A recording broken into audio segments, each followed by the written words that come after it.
I walked into that bank thinking I was just there to get a deal done. Nothing fancy, just a scheduled 11 a.m. appointment. I was 15 minutes early, like always. That's just how I operate.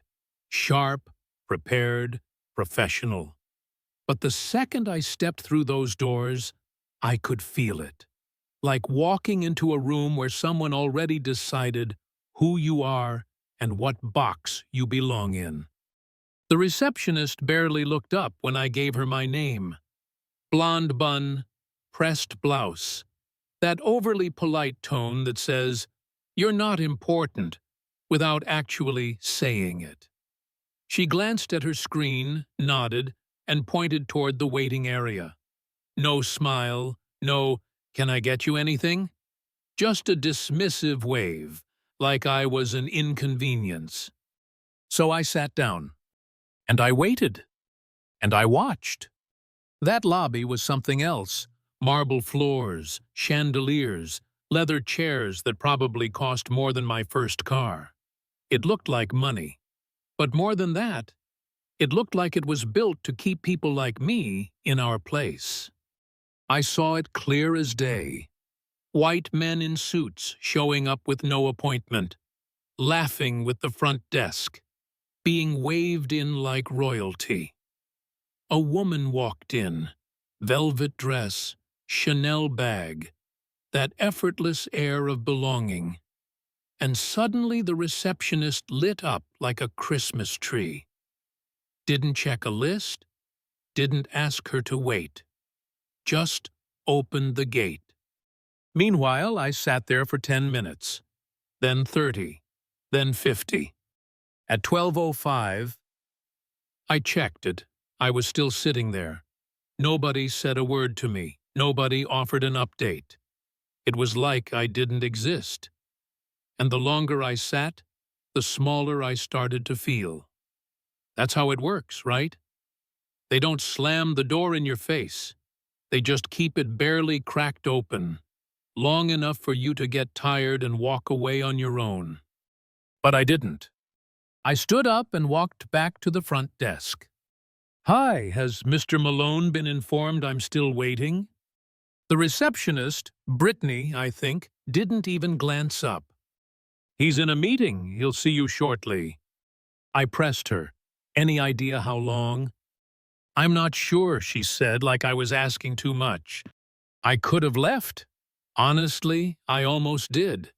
But something in me, maybe it was the years of swallowing this exact treatment with a smile, said no, not this time. So I walked past the desk, past the frosted glass doors, and into the executive corridor like I belonged there. Brittany called after me, "You can't go in there." But I didn't stop. I wasn't doing this for drama. I was doing it because I'd had enough. Found the office with Curtis Malone on the brass plate and knocked once, firm and clear. He looked up, startled. "Miss Mitchell, you weren't supposed to." "I've been waiting since 10:45, I said. "You and I had an appointment." He fumbled, said something about VIPs and overlapping meetings. I let him talk, and then I said what needed to be said. "I've watched at least 5 people walk in after me, some without even signing in.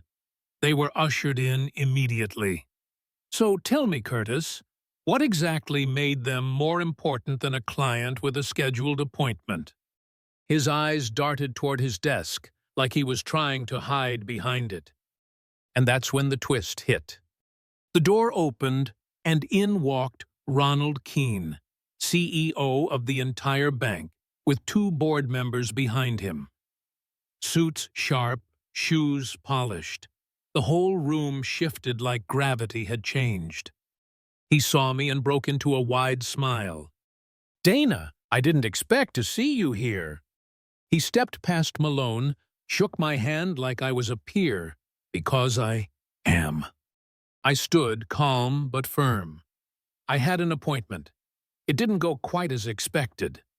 Ronald turned to Malone. "How long has she been waiting?" Malone stammered. "There was some confusion." Ronald cut him off. "I'm not asking you." He looked at me again. "How long?" I didn't flinch. "An hour and 20 minutes. The room went quiet. Real quiet. You could feel it in the air. Ronald didn't say much after that. Just turned to Malone and said, "You're suspended. We'll be reviewing this branch immediately." Malone went pale, collected his papers with shaking hands and walked out like a man who just realized the party was over. Ronald turned back to me and said, "I'm sorry. Truly. This isn't how we treat our partners, and it won't happen again." He had someone bring my file in, and within 10 minutes, the deal was done. No more delays. Just clarity, respect, and action. Funny how quick things move once the right people get involved. As I walked out, I passed Brittany again. This time, she didn't say a word. Her hands were clenched, knuckles white. I gave her a look, not angry, not smug, just knowing. Because now she knew too. Knew that the quiet ways they sort people don't always go unnoticed. And sometimes they backfire. Outside, the Texas sun was beating down hard. I took a deep breath, felt the heat on my face. For the first time in hours, I felt human again. And a few minutes later, I got the email. "Your loan has been approved." Yeah, that happened. But the real victory wasn't the money. It was walking out of that place with my dignity intact.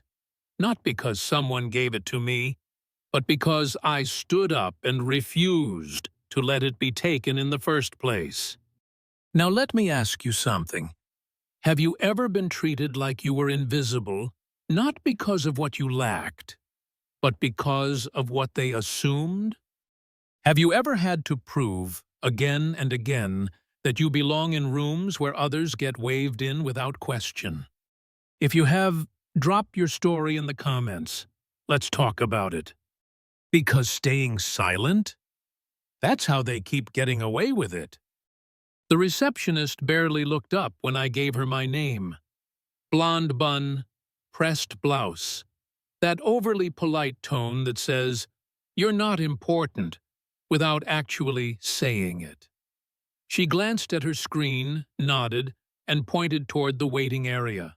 No smile, no, "Can I get you anything?" Just a dismissive wave, like I was an inconvenience.